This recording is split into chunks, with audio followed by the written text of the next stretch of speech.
Assalamualaikum warahmatullahi wabarakatuh. Selamat pagi sahabat budaya dimanapun Anda berada.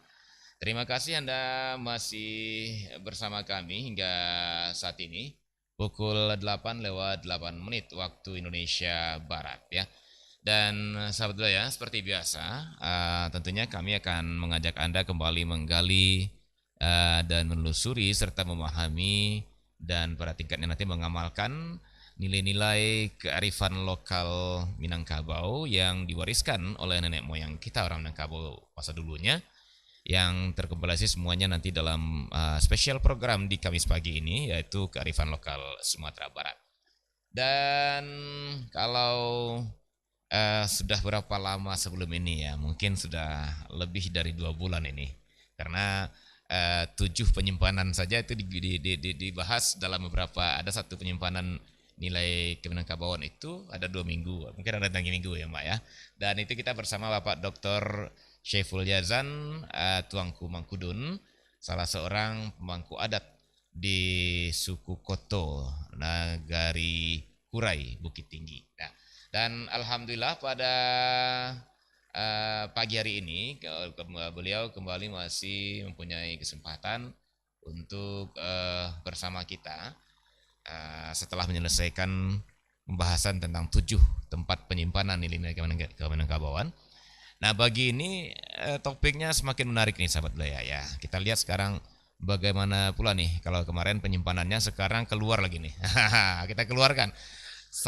Kita lihat kan ekspresinya gitu ya Mbak ya. Salah satunya adalah tentang egalitarian yang sangat terkenal dari Minangkabau, yaitu kesetaraan egalitarian ya orang Minang.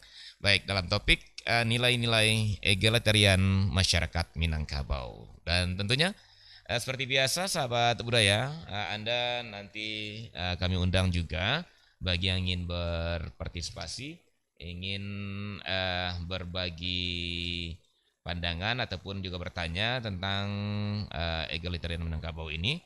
Silakan Anda nanti di 2 line telepon yang sudah kami sediakan, yaitu di 081166 09240 ataupun melalui 0751 812 414. Baik, sahabat budaya, kami sapa dulu kehadiran narasumber kita sekaligus seorang nini emak kita. Beliau adalah Dr. Syaiful Yazan Tuanku Mangkudun. Assalamualaikum warahmatullahi wabarakatuh. Selamat pagi, Mbak Tuanku. Bagi sahabat budaya dimanapun Anda berada. Iya, baik. Sehat, Mbak ya? Alhamdulillah. Alhamdulillah. Ya, saya salut juga nih Mak dengan semangatnya Mak nih mencoba mencerahkan ya anak kemenakan melalui radio nih Mak ya. Saya juga senang sekali nih Bung Adit Iya, diundang ke surau ini. iya surau ya. Suraunya baru dibangun kayaknya. Iya. Ya, alhamdulillah Mak. Kemarin kita coba renovasi dan ini nah hasilnya hari ini Alhamdulillah. dengan paduan warna yang menurut saya sih tanda kutip ini adem gitu ya. Ya, sejuk. Sejuk. Sejuk. Mudah-mudahan juga bisa lebih menyejukkan hati kita dalam menata dan memahami nilai-nilai Keminangkabauan kita ke depannya, Mak. Insya Allah. Insya Allah. Baik, Mak Tuanku, pada pagi ini seperti yang saya antarkan tadi, setelah beberapa minggu kita berjibaku dengan 7 tempat penyimpanan nilai-nilai Keminangkabauan, dan itu menarik sekali saya rasa Mak. Saya pikir karena selama ini kita melihat banyak sih nilai, tapi di mana disimpannya? Nah, ternyata terjawab ya, ada 7 penyimpanan. Nah, kita lanjut sekarang nih perbincangan kita tentang salah satu dari nilai-nilai Keminangkabauan itu yang tersimpan itu. Dan itu memang saya lihat menjadi sebuah the social power barangkali ya, atau kekuatan sosial orang Minangkabau, sehingga dimanapun dia berada dia aman, dimanapun dia berada dia bisa menyatu, yaitu egalitarian atau kesetaraannya orang Minangkabau ya. Baik, Mak.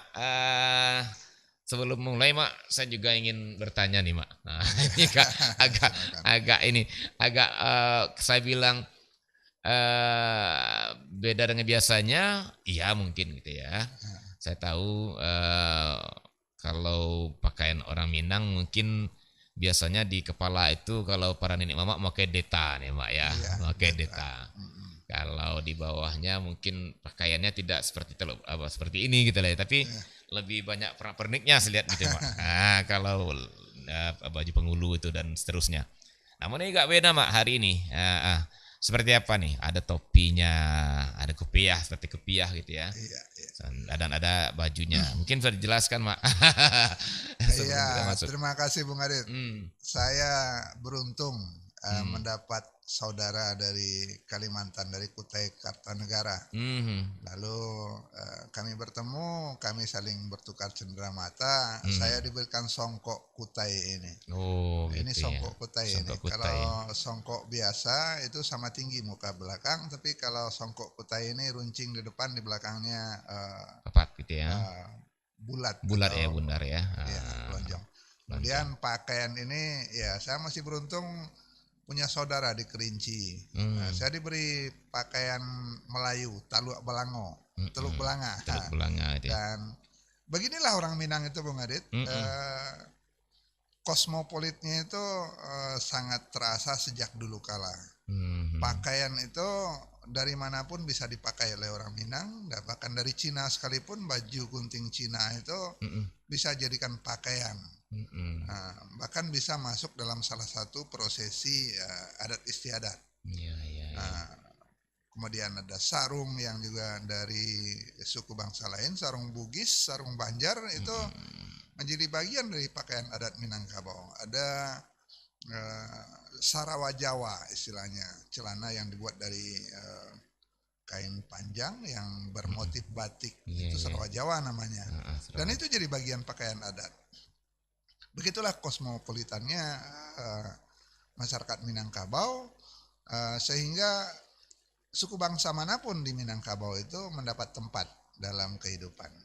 Begitu Bung Adit. Menarik Mak, menarik sekali ketika Mama uraikan tadi bahwa dari pakaian saja semua unsur-unsurnya itu bisa ditampung di Minangkabau Mak ya, dan uniknya itu dijadikan katakanlah mungkin tanda kutip diadopsi menjadi bagian diakomodasi Mak ya, diakomodasi menjadi bagian dari budaya Minangkabau itu sendiri. Cuman apakah itu bermakna orang Minangkabau itu memang menganggap semua insan di bumi ini, semua manusia, semua peradaban itu mempunyai tataran yang sama sehingga bisa saja untuk saling isi mengisi, atau kita takut nanti orang memandang Minangkabau tidak punya identitas tersendiri? Gimana nih Mak? Ya, saya sering ditanyakan begitu. Mana yang budaya Minangkabau? Kenapa sarungnya Bugis, celananya Jawa, bajunya gunting Cina? Mana yang milik Minangkabau? Milik Minangkabau itu justru perpaduan semua itu. Kalau kita berada di sebuah persimpangan atau perempatan jalan, seperti di depan RRI ini ada Jalan Sudirman. Kita terus ke sana ada Jalan Bagindo Aziz Khan. Belok ke kiri ada Jalan Agus Salim, belok ke kanan ada Pasar Raya. Apakah perempatan simpang kandang itu Jalan Sudirman atau Jalan Aziz Khan, Jalan Pasar Raya atau apa? Tidak, perempatan itu ya perempatan simpang kandang namanya. Nah, seperti itulah analoginya Bung Adit. Minangkabau itu justru persimpangan semua budaya itu, dan mereka lahirkan sebuah tatanan yang akomodatif terhadap budaya apapun. Jadi kalau ada yang mengatakan Minangkabau eksklusif, mereka belum mengerti nilai-nilai Minangkabau yang sangat kosmopolitan, yang menghasilkan nanti egalitarian itu. Begitu Bung Ade. Luar biasa penjelasannya Mak ya. Jadi sebenarnya itulah mungkin cikal bakal egalitarian itu sendiri Mak ya. Betul. Ketika dia Minangkabau itu bisa mengakomodasi segala bentuk peradaban, segala bentuk katakanlah wujud dari sebuah kebudayaan, dan itu dijadikan bagian dari Minangkabau itu sendiri Mak Tuanku ya. Begitu kira-kira Mak, menarik sekali. Jadi ada gambaran dasarnya ketika Minangkabau itu mengatakan mereka punya kelarasan. Kelarasan itu bukan pemisahan masyarakat. Ada kelarasan Kotopiliang yang otokratis atau berjanjang naik bertangga turun itu, atau aja kelarasan Budi Cenego yang duduk sehamparan yang sama tinggi, duduk sama rendah tegak sama tinggi, bukan berarti itu terpisah dalam masyarakat. di setiap masyarakat dua-duanya dipakai. Sehingga dimanapun nagari di Minangkabau, Bung Adit akan menemukan ada petuahnya. Apa kelarasan mereka? Mereka akan menyebut sebuah petuah lama, pisang si kale utan, pisang timbatu nan begatah. Bodi caniago bukan koto piliang nyuantah. Artinya apa? Dua-duanya dipakai. Nah, ini jarang dibicarakan tentang sebuah petuah lama. Orang Minang itu jalan berdua inginnya di tengah. Jalan baduo nak di tengah. Jadi demokratis itu terpakai dalam sistem aristokrasi sekalipun. Dalam katakanlah dalam permusyawaratan masyarakat adat, pemimpin adat yang bertingkat itu tetap demokratis. Jadi seorang mama bisa dibantah oleh kemenakannya dengan petuah. Seorang penghulu bisa dibantah oleh seorang masyarakat dengan undang adat. Artinya tidak ada penguasaan mutlak terhadap sebuah posisi dalam masyarakat. Maka ada istilah yang sering kita dengar di Minangkabau itu, pemimpin itu tidak berjarak dengan masyarakatnya. Bung Adit pasti ingat bahwa pemimpin di Minangkabau itu hanya ditinggikan seranting, didahulukan selangkah. Ditinggikan seranting artinya bisa dijangkau kalau sewaktu-waktu dia tidak sesuai dengan undang yang disepakati. Didahulukan selangkah, bisa ditarik saja ke belakang ketika dia melanggar petuah. Begitu Bung Adit. Iya, baik Mak, luar biasa. Nah, yang menariknya itu Mak, ya setahu saya dan mungkin ya sudah sangat jamak, sangat dipahami masyarakat selama ini, ada dua sistem katakanlah kepemimpinan dan pada akhirnya mewarnai kehidupan sosial pastinya gitu ya Mak ya. Betul. Di Minangkabau, dan itu tidak bisa dibantah ketika itu disimbolkanlah dua orang datuk sekaligus gitu ya Mak ya. Dua orang datuk yang dianggap menjadi katakanlah datuk awal nenek moyang orang Minangkabau gitu Mak. Mungkin setelah Maharaja Dirajo dan ke bawahnya Mak ya. Tapi dalam peradaban manusia katakanlah setelah zaman-zaman prasejarah itu mungkin bisa dikatakan dua datuk itulah yang menjadi awal atau cikal bakal adat Minangkabau, yaitu Datuk Perpati Nasabatang dan Datuk Katambungan. Betul. Dan itu kedua-duanya kan memang melahirkan dua sistem pemerintahan, dua sistem sosial masyarakat yang disebut dengan yang satu kelarasan Kotopiliang, satu kelarasan Bodi Caniago gitu ya Mak ya. Betul. Dan bahkan kalau tidak salah sampai karena memperdebatkan dua kelarasan ini sampai ada batu batikam kalau nggak salah juga ada ke sana.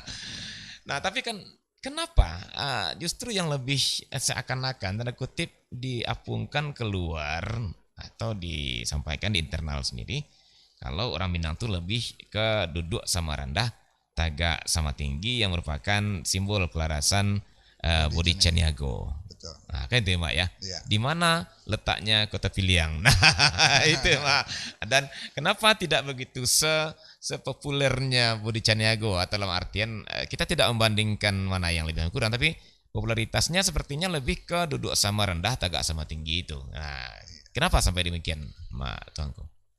Ada kesalahpahaman yang mengatakan itu dua pemerintahan di tempat yang berbeda.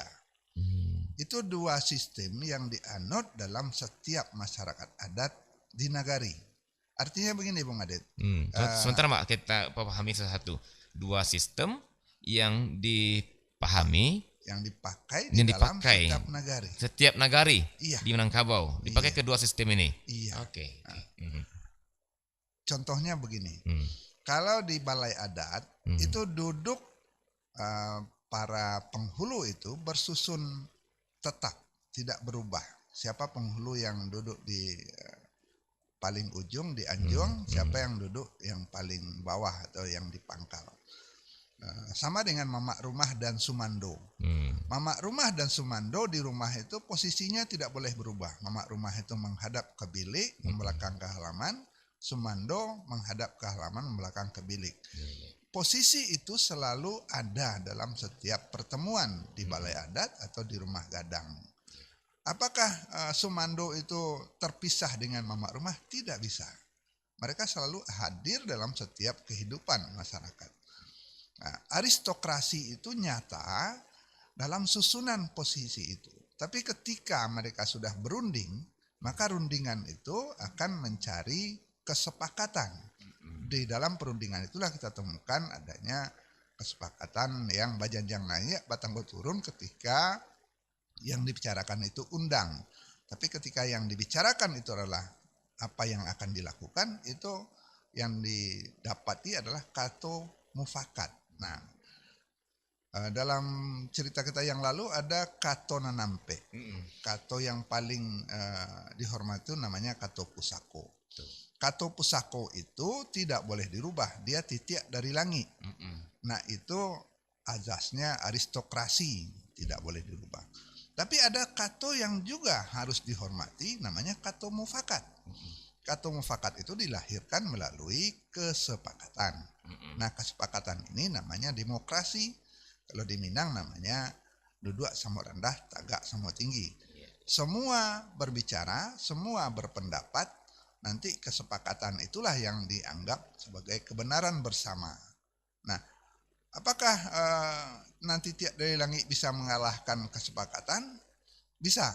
Apakah kesepakatan bisa merubah nanti tiap dari langit? Bisa. Nah, amandemen lah kalau dalam undang-undang ya.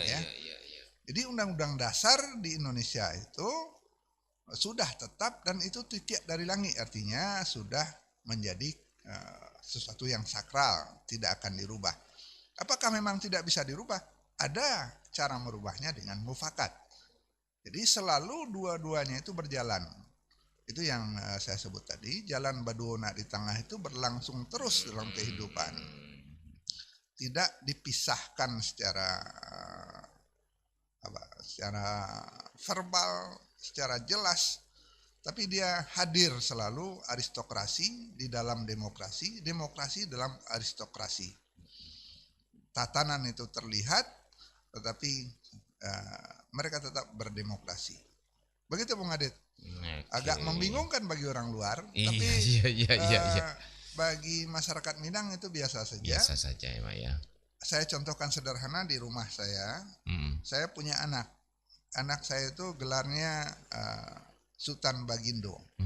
Dia mama rumah bagi anak-anak saya. Dia pimpinan di kaum itu, bahkan dalam keputusan ibunya pun harus bertanya kepada dia karena dia mama rumah. Saya sumando bagi dia. Apakah saya ini patuh kepada dia selalu? Tidak. Saya patuh kepada dia sebagai mama rumah dalam hubungan saya sumando dengan mama rumah. Tapi ketika akan berhadapan sebagai bapak dan anak, dia memperlakukan saya adalah bapaknya. Begitu selalu. Seorang bapak berhadapan dengan anaknya adalah bapak dan anak. Bapak seperintah anak, seperintah bapak. Tapi ketika mama rumah, dia anak saya jadi mama rumah, mengambil keputusan adat di kaum, saya sebagai bahagian sumando di kaum itu mengikuti dia. Nah, itu petuahnya ada tinggi kayu aro dilangkahi, rendah bilang-bilang disuruhi. Pohon kayu aro itu pohon ara yang tinggi, itu dilangkahi saja. Siapa yang dilangkahi?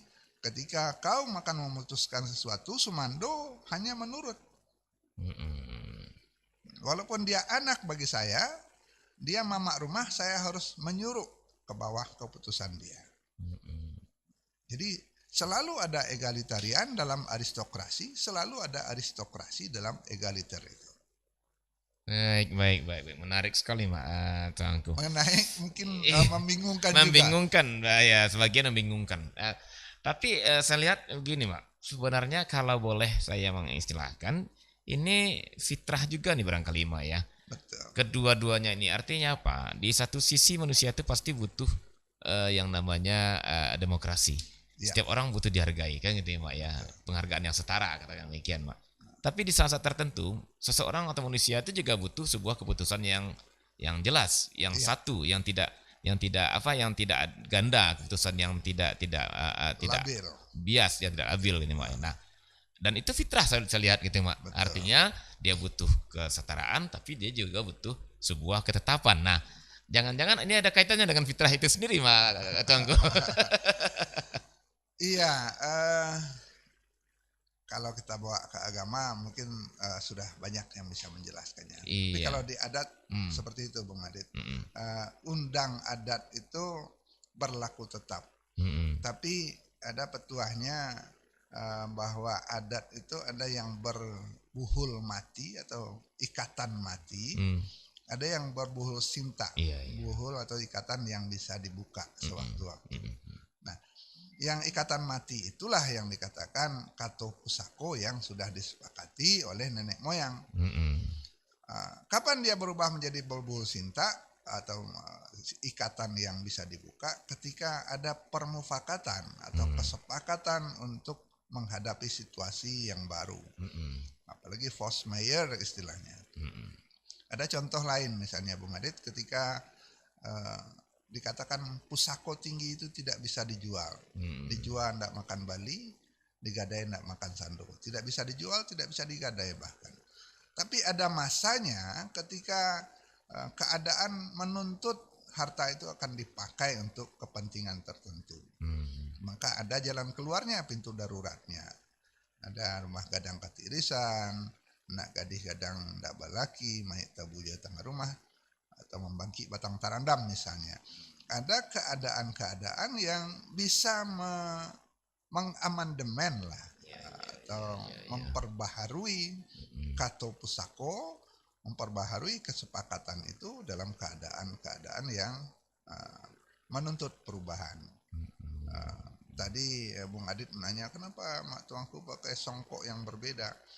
Ini keadaannya bukan keadaan yang normal. Saya ingin menjadi orang Indonesia hari ini di depan Bung Adit. Maka saya pakailah pakaian Indonesia dari saudara saya di Kutai. Dan saya pakai baju dari Teluk Belanga yang diberikan oleh saudara saya di Kelinci. Nah, apakah saya melanggar adat dengan itu? Saya pikir tidak, karena ini adat Indonesia yang saya hadapi sekarang. Karena juga Mak Tuanku ini berada di perempat ensiklopedia keindonesiaan gitu ya. Ensiklopedia keindonesiaan. Ketika saya bawa Indonesia ke sini, insya Allah itu bisa diterima. Iya, beda kalau Mama naik ke balai adat ini Mak ya. Kalau ke balai adat saya tidak boleh memakai ini. Kecuali kalau sudah diamandemen Bung Adit. Oh gitu ya. Nah, misalnya sudah diamandemen bahwa songkok Kutai boleh dipakai masuk balai adat seperti dulu awal-awal ketika Sarawak Jawa bisa dibawa ke balai adat. Awalnya Sarawak Jawa itu tidak bisa dibawa ke balai adat, tapi ada masanya ketika Sarawak Jawa itu lebih meringankan bagi penghulu, ya bolehlah penghulu pakai Sarawak Jawa ke balai adat. Berarti orang Minang sudah lama mengenal amandemen nih Mak ya? Sangat. Nah itu yang dikatakan kato yang ampe tadi Bung Adit. Kato pesako, kato mufakat, kato dahulu, kato kemudian. Iya betul. Jadi ketika sekarang orang ribut-ribut masalah amandemen, orang Minang udah biasa aja, pantas. Udah biasa. Wajar kalau gitu ya. Ini kemana lagi ceritanya? Kita kembali Mak. Kembali ke nanti lain lagi ranahnya nih. Tapi begitulah Minangkabau itu barangkali ya. Ya. Bisa kemana-mana. Kemana-mana saja. Saya tertarik istilah simpang Mak tadi gitu ya. Artinya kita berada di Minangkabau, ibarat kita berada di sebuah persimpangan. Terserah mau ke Sudirman, mau ke Pasaraya, mau ke apa. Bisa semuanya arahnya gitu ya Mak ya. Artinya ketika kita mencarikan satu bagian dari Minangkabau, ya bisa aja mungkin ke sosial, bisa aja mungkin ke filosofi, mungkin aja bisa ke politik gitu ya. Betul. Tapi itu petuahnya kan sudah sering kita sebut ya. Walau sagadang bijo labu, bumi jolangi ada di dalam. Artinya apa? Walaupun sebuah butiran kecil, di dalamnya tersimpan banyak hal, banyak filosofi. Kira-kira begitu. Ketika kita membahas adat itu seperti membuka kotak Pandora, semuanya bisa keluar. Iya. Yang dari luar sekarang kan nggak kelihatan ini Mak ya. Iya. Tapi begitu dibuka, waduh. Banyak sekali yang bisa kita bicarakan. Baik, sahabat budaya, saudara-saudara kita yang ada di rumah ataupun di perjalanan, yang di kendaraan, ya juga bisa bergabung. Silakan, ini menarik ini ya, ketika kita mulai mengarah ke sosial masyarakat kita.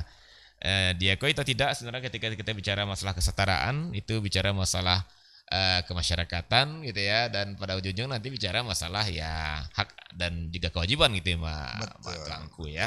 Tapi kita yakin kita tidak akan masuk ke wilayah politik praktis deh, yakin. Karena kita perempuan ini kita lebih ke nilai-nilai ya.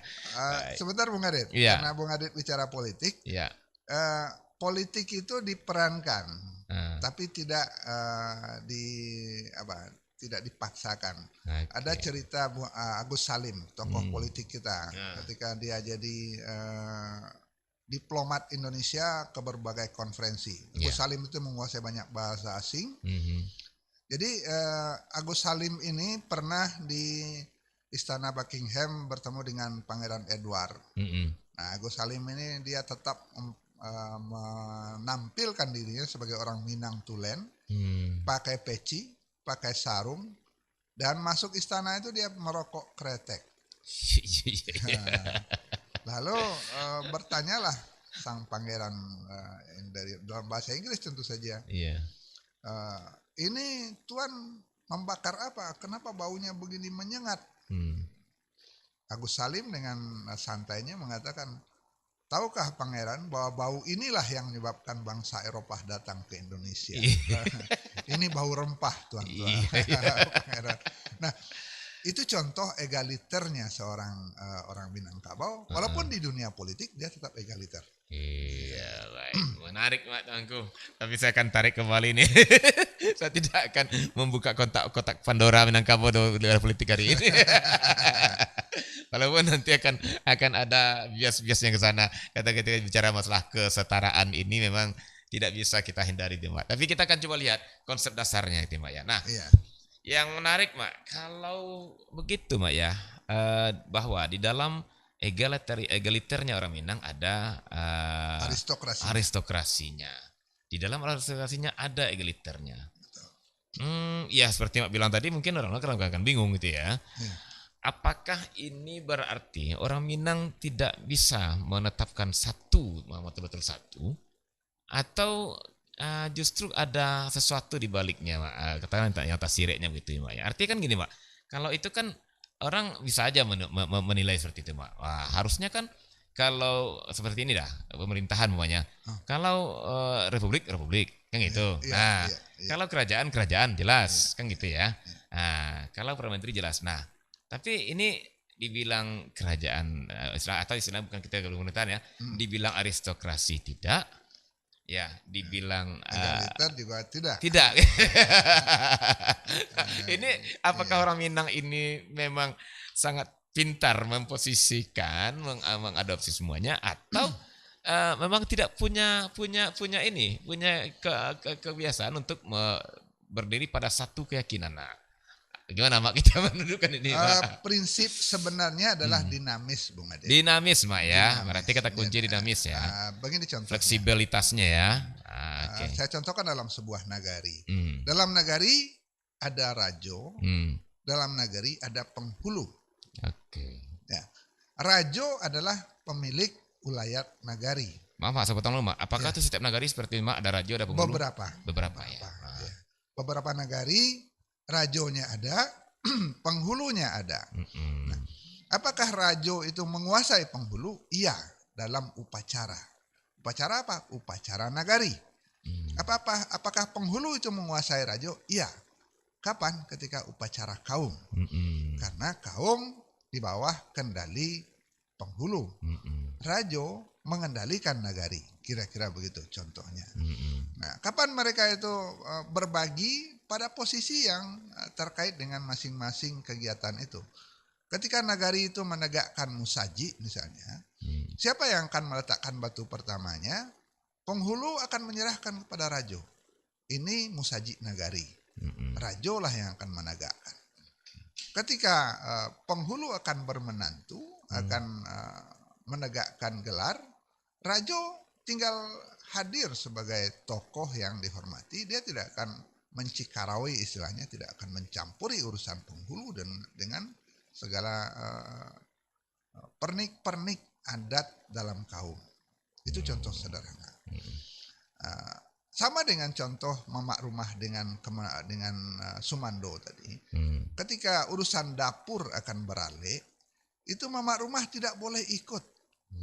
Tidak bisa dia menanyakan apakah rendang sudah cukup, apakah beras sudah cukup. Tidak, itu urusan sumando. Alek itu alek kaum, sumando lah yang mengurus apa yang akan disiapkan di dapur.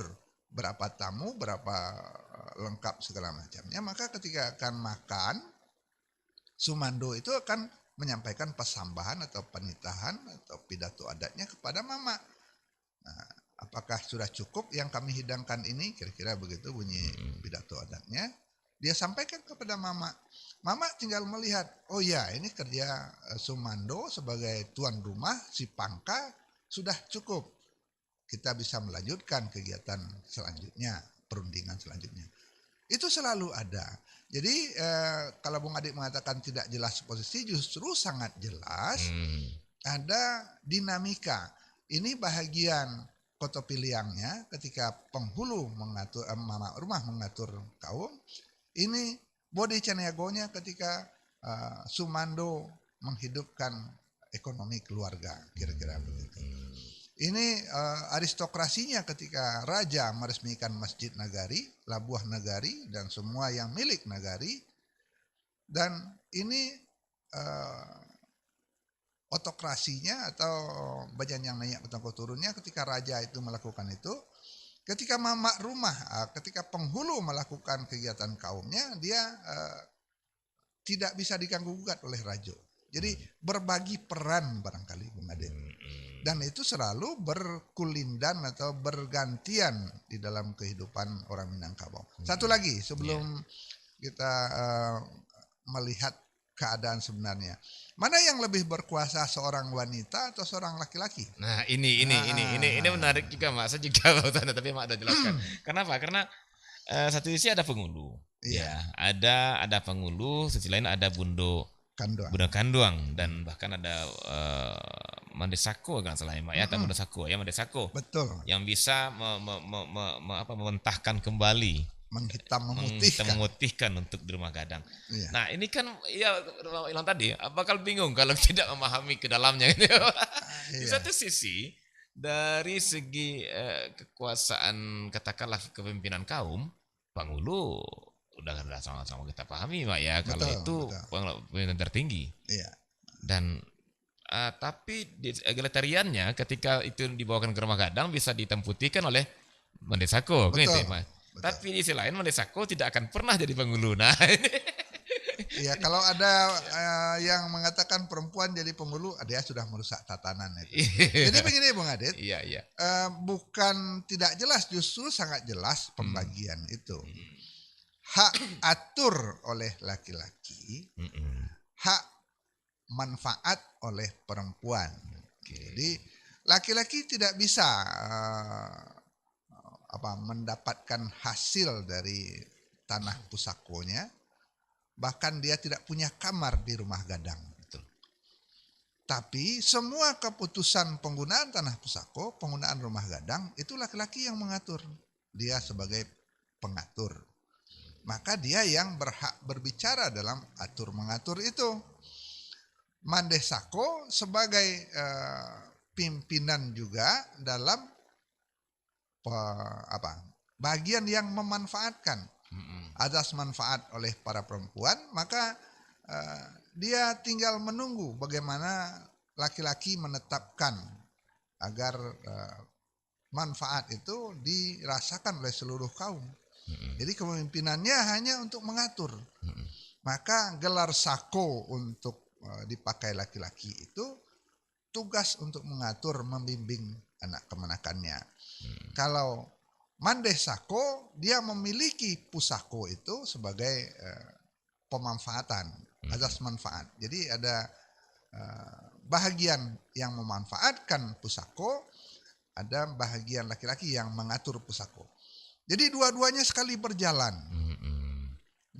Apakah nanti mandesako itu tidak akan memberi makan laki-laki? Tidak juga. Dia akan mandesako akan memikirkan alih tapak bagi laki-laki. Tapi laki-laki tidak bisa meminta bahagian penghasilan dari harta pusako.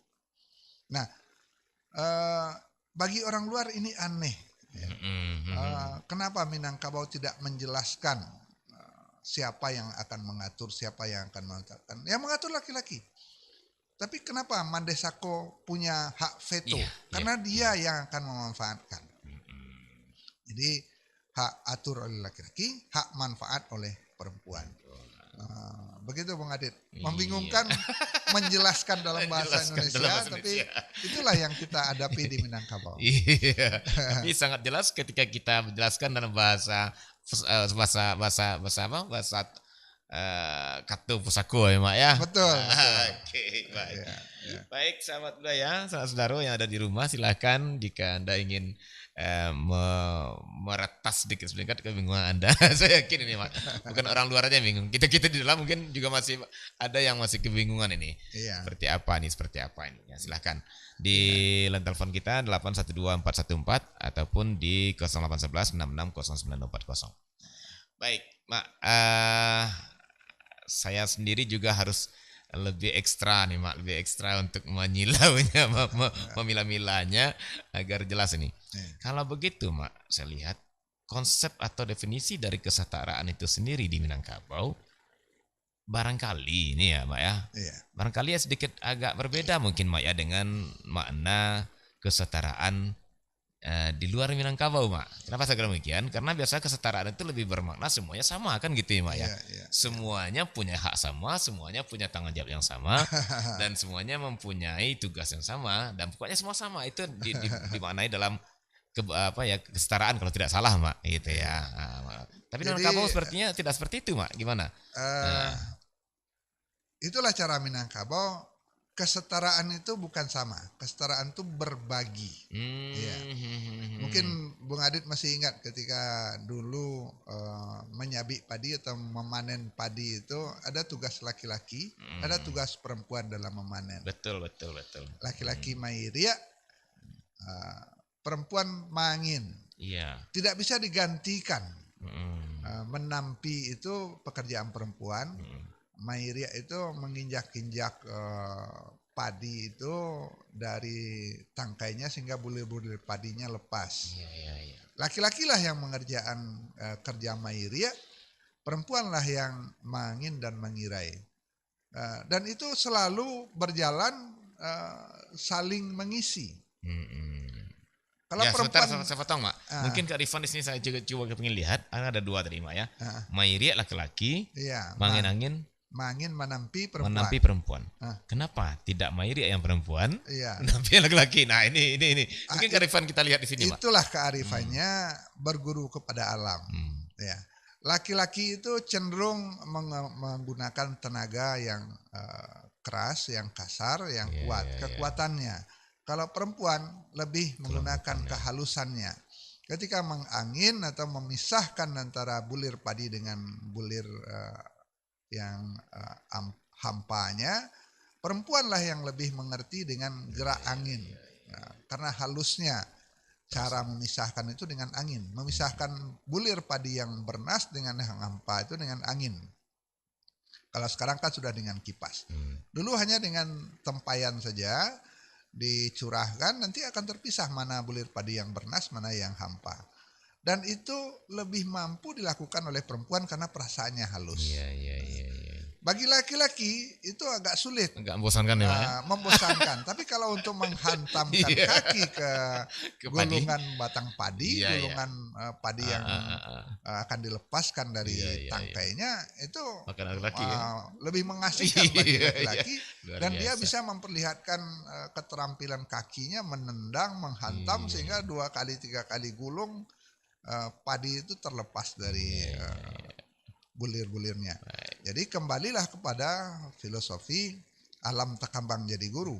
Laki-laki diberi tugas yang sesuai tenaganya, perempuan diberi tugas sesuai dengan kehalusannya. Jadi egaliter atau kesetaraan itu bukan sama. Sama-sama mairia lah laki-laki dengan perempuan tidak bisa. Sama-sama mangin lah perempuan dengan laki-laki tidak bisa. Karena akan berbeda hasilnya. Kalau laki-laki yang mengangin, semua ampo dia masukkan ke karung, semua yang bernas bisa diterbangkan. Lamu mana mah gitu ya. Ya, seperti itu. Baik. Menarik, Mak. Bisa kita bawa kemana-mana dalam kehidupan sehari-hari orang Minangkabau bahwa egaliter itu tidak harus sama, tapi adalah ada berbagi. pembagian sesuai dengan keadaan masing-masing. Itu luar biasa. Berarti apa ya? Saya melihat pantas duduk sama rendah, tagak sama tinggi gitu ya, Mbak ya. Iya. Artinya sama-sama duduk, sama-sama tagak gitu. Tapi ada masa yang rendahnya, ada masa yang tinggi gitu ya, Mbak ya. Betul. Baik, jadi kesetaraan atau egalitarian Minangkabau itu berbagi, bukan sama. Luar biasa, bukan sama tapi berbagi, Mbak ya. Kalau itu berbagi berarti memang disesuaikan dengan kodratinya, barangkali gitu. Itulah ya, Mbak. Dia. Sesuai dengan kodratnya gitu ya. Oke, baik. Nah, kira-kira Mak, kalau umpamanya dalam perjalanan Minangkabau ini, Mak ya, kan kita ketahui dua sistem ini antara aristokrasi dan egalitarian ini munculnya yang baru dapat kita informasi itu dari dua datuk tadi, Mak. Betul. Datuk Perpati dan Sabatang dan Datuk Katamanggungan. Betul. Nah, kemudian ketika umpamanya ini sedikit bersejarah kita, Mak. Ketika beliau Aditya Orang masuk ke Pegaduyung, Mak. Nah, apakah sistem ini sudah ada juga atau belum nih, Mak? Sebenarnya sudah menjadi kebijaksanaan sejak awal. Jadi orang Minangkabau itu tidak mau konflik terlalu keras. Jadi kalau datang orang yang kira-kira tidak terlawan, ya sudah kita terima saja. Sama saja dengan Sri Maharajo Dirajo, Aditya Warman itu diterima. Dia diterima sebagai Sumando. Nah, ketika dia diterima sebagai Sumando, maka dia masuk dalam sistem yang tadi. Sumando ada bagiannya, Mamak Rumah ada bagiannya. Bolehlah Aditya Warman memperoleh kekuasaan sebagai raja, tapi ada wilayahnya. Maka para penghulu menerima dia sebagai Sumando, sebagai raja. Rajo dirantau, penghulu didarek, kira-kira begitu. Luhak ba penghulu, rantau barajo. Nah, itu kesepakatan mereka. Kami tidak akan mengusir Anda sebagai Sumando kami, karena Anda adalah orang yang sudah kami terima. Tapi Anda jangan menganggap diri Anda penguasa total di sini. Masih ada para penghulu yang harus Anda perlakukan setara dengan Anda. Kira-kira begitu. Sri Maharajo Dirajo kan juga pada awalnya adalah beliau nenek moyang kita yang datang. Yang diterima oleh Datuk Suri Dirajo. Datuk Suri Dirajo itu maaf sedikit bersejarah sepertinya. Jadi Datuk Suri Dirajo sudah ada di Merapi juga sebelum Merapi. Sebelum sebelum Maharaja Dirajo datang. Sebelum Sri Maharajo Dirajo datang. Gitu. Jadi bukan ketika rombongan itu dia bukan ya? Bukan. Sri Maharajo Dirajo datang dengan rombongannya, dengan panglimanya yang berampe, Harimau Campo, Kucing Siam, Anjang Mualim, Kambiang Hutan. Itu sebenarnya gelar dari tokoh-tokoh yang dibawa oleh Sri Maharajo Dirajo. Nah, ketika dia bertemu di Lagundinan Baselo, Datuk Suri Dirajo sebagai tuan rumah menganggap ini orang yang akan mengembangkan negerinya, maka diterimalah dia secara adat. Berarti adat sudah ada juga, Mak? Sudah ada Tantejo Garhano, ada yang lebih tua dari mereka itu. Tapi karena Sri Maharajo Dirajo ini orang besar dengan kekayaan dan pengetahuannya, dia diterima dan dia diangkat jadi raja untuk memajukan negarinya. Maka jadilah dia menantu pertama Minangkabau dengan Putih Indo Jelitong. Lahirlah anaknya Datuk Katamanggungan. Begitu ceritanya ya. Jadi anak dari Datuk Katamanggungan ini ibunya sama dengan Datuk Perpati Sabatang. Cuma bapaknya berganti kemudian. Ketika Sri Maharajo Dirajo yang sudah cukup tua itu meninggal, maka Indo Jelito dinikahkan lagi oleh Datuk Suri Dirajo. lahirlah anaknya Datuk Perpatihan Sabatang dan beberapa orang perempuan sesudah itu. Jadi Datuk Ketumanggungan itu adalah saudara tua lain bapak. Lain bapak ya. Lain bapak. Dan dia jadi pemimpin di Minangkabau, di Pariangan. Sebenarnya kerajaannya bukan Minangkabau waktu itu, kerajaannya masih kerajaan tua Pariangan. Maka adiknya yang Sultan Balun atau Datuk Perpatihan Sabatang ini pergi merantau. Nah, merantaunya itu sebenarnya mencari ilmu. Kalau menurut beberapa sejarawan, dia itu sampai ke negeri Eropa sana, sampai ke negeri Roma, negeri Rom, dan melihat sistem kerajaan kota kerajaan-kerajaan yang pakai senator itu. Itulah yang dia tawarkan kepada Datuk Ketumanggungan. Perlu ada senator-senator dari kaum-kaum yang ada. Senator itu dijadikan di Minangkabau, itulah penghulu. Datuk Ketumanggungan sudah rajo, maka perlu ada penghulu-penghulu di sini. Anda saya angkat jadi penghulu Datuk Ketumanggungan, tapi Anda rajo sementara. Saya jadi penghulu juga, adik kita Datuk Nan Banego-Nego juga jadi penghulu. Itulah awal kepenghuluan yang berdampingan dengan raja. Jadi Datuk Ketumanggungan itu raja, Datuk Perpatihan Sabatang ini penghulu. Nah itu yang berkembang kemudian, walaupun sebenarnya ada perdebatan-perdebatan mereka, mana yang akan berkuasa. Mana yang akan menentukan? Berbagilah mereka setelah kesepakatan Batu Batikam itu. Batu Batikam itu kalau menurut sebahagian pendapat itu adalah perdebatan filosofis. Kalau sebagian lagi pendapat itu perang antar kaum. Tapi kalau dikatakan perang tidak ada jejak berdarahnya. Batu Batikam itu ada 7 tempat konon katanya. Jadi berulang-ulang, mungkin semacam musyawarah atau semacam konferensi lah kalau sekarang ya. Apa ini sistem kemasyarakatan kita yang akan kita pakai? Lahirlah yang namanya kesepakatan. Yang mengikuti Datuk Ketumanggungan kita pakai koto piliang, bajanjang naik batang turun.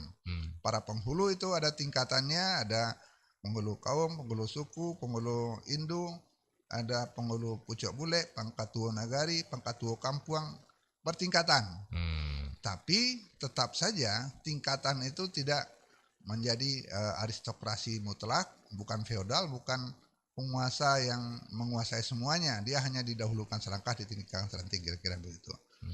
Lalu yang mengikuti Datuk Perpatihan Sabatang, mereka pakai kelarasan yang duduk sehamparan, tagak sapamatang. Semua kaum yang ada di negari itu penghulunya sama tingkatannya. Apakah dalam Bodicinego tidak ada aristokrasinya? Ada aristokrasi dalam kaum. Penghulu itu punya panungkeknya di dalam kaum, punya tungganainya dalam kaum. Jadi di kaumnya sendiri dia koto piliang, ketika dia bermusyawarah di nagari, dia sama tingkatannya dari seluruh penghulu yang hadir di nagari. Di nagari itu penghulunya setingkat, di kaumnya masing-masing mereka bertingkat. Begitu Bung Adit. Baik. Bingung juga kalau diuraikan cepat. Saya coba berlambat-lambat. Iya. Bahkan sudah berlambat pun sepertinya kita butuh apa ya Mak ya? Butuh visualisasi sepertinya. Dalam artian mungkin ada skemanya, ada denahnya apa namanya ya? Ada tampilan visualnya lah. Ini yang Kota Piliang, ini yang Bodicinego gitu ya Mak ya. Betul. Tapi yang jelas kita menarik kita coba lihat bahwa ternyata konsep kesetaraan Minangkabau yang dikatakan duduk sama tinggi, tagak sama tinggi, duduk sama rendah itu tidak mutlak itu ya Mak ya. Tidak maksudnya yang aristokrasi. Berbagi ya, bukan berarti sama. Jadi tidak ada konsep menyamakan dalam kesetaraan Minangkabau Mak ya, tapi adalah membagi bersama gitu ya Mak ya, bagi bersama. Baik. Baik, Mak, itu dia kesetaraan dan saya pikir mungkin masih banyak yang bisa kita gali dari konsep kesetaraan ini sampai nanti mungkin kehidupan berikutnya. Kenapa orang Minang merantau itu aman-aman saja gitu? Iya, itu menarik sekali. Iya, mungkin karena salah satunya karena kesetaraan tadi mungkin nih, Iya. Mak ya. Artinya dia bisa menempatkan diri dalam kesetaraan. Mungkin di lain waktu kita akan coba lihat, Mak. Ini kan baru konsepnya nih, konsep kesetaraan Minangkabau seperti ini.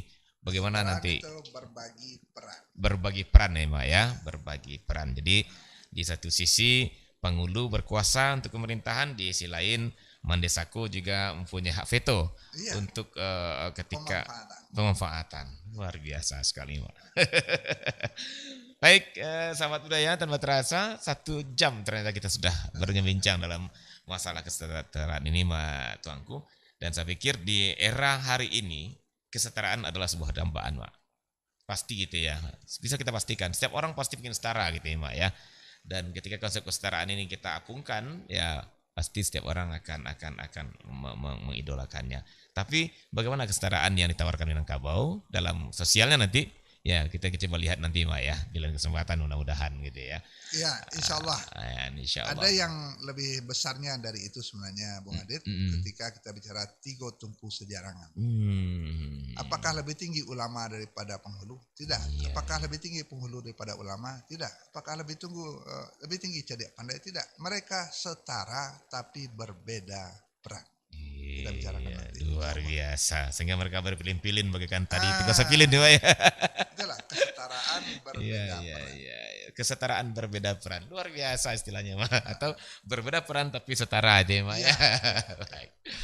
Baik, sahabat budaya, sampai di sini dulu acara kearifan lokal Sumatera Barat kita pagi ini, dan pagi ini kita betul-betul merasa mendapatkan sebuah kearifan yang luar biasa dari nenek moyang kita, bagaimana mereka meletakkan fondasi kemasyarakatan yang begitu sangat sesuai, saya pikir sangat sesuai dengan kondisi kehidupan, bahwa setiap manusia butuh kesetaraan, satu sisi juga butuh butuh satu kekuatan keputusan gitu ya, Mak ya, dengan aristokrasinya. Baik, Mak, satu kata lagi, Mak, mungkin sebelum berpisah sebagai closing statement dari pembicaraan kita hari ini tentang nilai-nilai egalitarian masyarakat Minangkabau. Silakan, Mak. Makasih, Bung Adit, sahabat budaya dimanapun Anda berada. Minangkabau itu menganut sistem yang kata orang bertingkat aristokrasi, ada yang mengatakan demokrasi yang setara. Sebenarnya bagi orang Minangkabau, kekuasaan itu ada pada setiap orang dan tidak boleh satu orang menguasai yang lain. Masing-masing mendapat perannya. Jadi kesetaraan bagi Minangkabau adalah semua orang punya peran dan punya posisi. Dan tidak ada yang lebih dominan dari yang lain. Raja boleh punya kerajaan, penghulu boleh punya kaum dan sako-sakonya. Makasih. Baik, luar biasa, Mak, closing statementnya. Setiap orang punya punya kekuasaan gitu ya, Mak ya, dengan perannya masing-masing. Ibaratnya si buto untuk pambuh lasuang ya, Mak ya. Itu dia. Iya, si pakak kepala pribadi dan sebagainya. Baik, Mak Tuanku, terima kasih banyak, Mak, untuk bincang-bincang kita pagi hari ini. Betul-betul sudah membuka cakrawala kita tentang bagaimana konsep kesetaraan di Minangkabau dan bagaimana implikasinya, nanti kita akan coba lihat di pembacaan berikutnya. Baik, sahabat budaya, sampai di sini terima kasih atas dengar Anda dan sampai jumpa di kearifan lokal berikutnya. Assalamualaikum warahmatullahi wabarakatuh. Waalaikumsalam warahmatullahi wabarakatuh.